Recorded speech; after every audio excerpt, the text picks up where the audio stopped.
1. Emmanuel Ducrot, bonjour Emmanuel. Bonjour Dimitri, bonjour à tous. Vous nous parlez ce matin d'une polémique qui déchire le monde du maraîchage bio alors qu'arrive la saison des tomates. Est-ce qu'il faut faire pousser des tomates bio sous des serres chauffées? Question d'expert ça, non? Alors, cette question n'a l'air de rien, mais c'est un concentré de tous nos paradoxes quand il s'agit de confronter nos exigences alimentaires et la réalité du terrain agricole. Alors voilà l'histoire.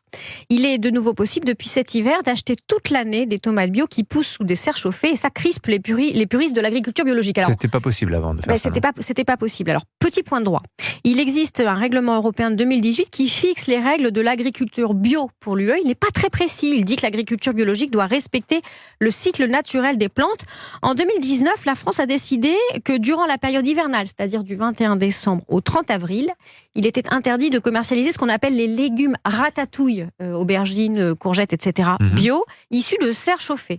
Donc c'était avant le 1er mai. Donc la décision a été cassée en juillet 2023 par le Conseil d'État. On peut donc acheter des tomates bio issues de serres chauffées toute l'année maintenant en France. Et donc fort logiquement, vous avez une partie des producteurs bio qui trouvent ça aberrant. Ah oui, puis leurs arguments s'entendent. Ils font valoir que la dépense d'énergie des serres chauffées est absurde et anti-écologique. Et pour eux, les tomates, c'est un légume d'été, aucune raison d'en manger en hiver. Bon, tout ça, c'est rationnel quand même. Oui, mais ça se discute aussi. Oui, ça se discute, avec des arguments qui sont tout aussi rationnels.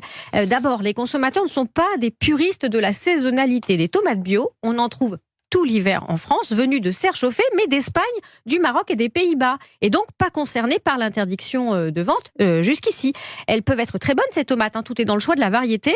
Donc autant produire les tomates bio ici, sous des serres chauffées, plutôt que de les importer. C'est économe en transport, c'est tout à fait rationnel. Alors certains producteurs bio expliquent que c'est aussi la condition pour pouvoir vivre de l'agriculture biologique, de pouvoir en vivre toute l'année, et que ce soit plus accessible aussi comme agriculture pour tous. Ça s'entend aussi. Des récoltes toute l'année, ce sont des revenus meilleurs, donc des fermes qui sont plus solides, plus attrayantes. Et ça, c'est un des aspects de la durabilité de l'agriculture bio. Ça fait baisser le coût des tomates bio.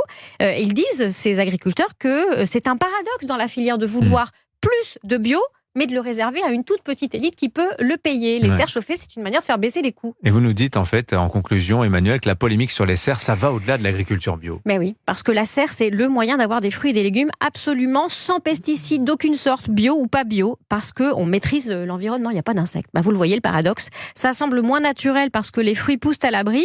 Ça peut émettre du carbone si on chauffe, mais pour la biodiversité, c'est la meilleure solution. J'aime bien cette histoire de serre chauffée parce qu'elle dit toute la complexité des choix agricoles. Et elle dit aussi que la solution parfaite n'existe pas. Il faut toujours arbitrer. Ceux qui essayent de vendre des solutions parfaites aux consommateurs lui vendent souvent du vent. Voilà, l'agriculture un cran plus loin grâce à Emmanuel Ducrot, signature Europe 1. Merci Emmanuel, 8h53. 7h.